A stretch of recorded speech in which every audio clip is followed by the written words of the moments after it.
Magandang araw aking mga kabarangay. Ako nga pala si Regine May Ilambray at ako ngayon ay tumatakbo bilang isang inyong SK Chairman. Ang dahilan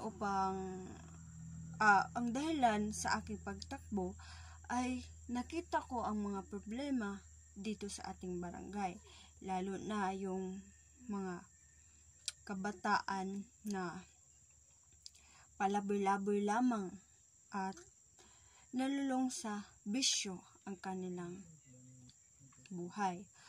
Unang problema na aking nakita ay ang edukasyon. Pangalawa ay ang kalusugan. Pangatlo naman ay ang trabaho. Unang advokasya ay nabibigyang pansin ay ang edukasyon.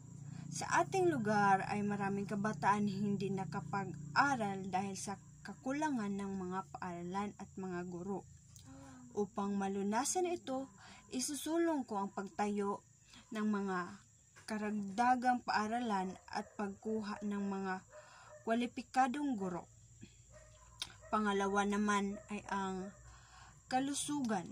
Isusulong ko ang advokasyang ito dahil alam kong maraming kabataan ang hindi nakakakuha ng sapat na nutrisyon at medical na atensyon. Upang malunasan ito, isusulong ko ang pagtatayo ng mga health centers na may sapat na mga gamot at medical na kagamitan. Pangatlo naman ay ang trabaho. Ito ang aking pangatlong advokasya. Maraming kabataan ang walang trabaho dahil sa kakulangan ng mga oportunidad.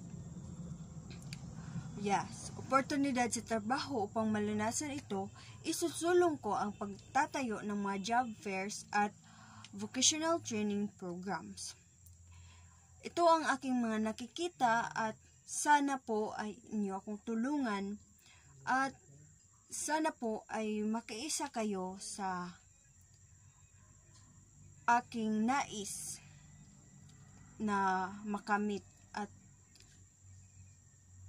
maitulong sa ating barangay.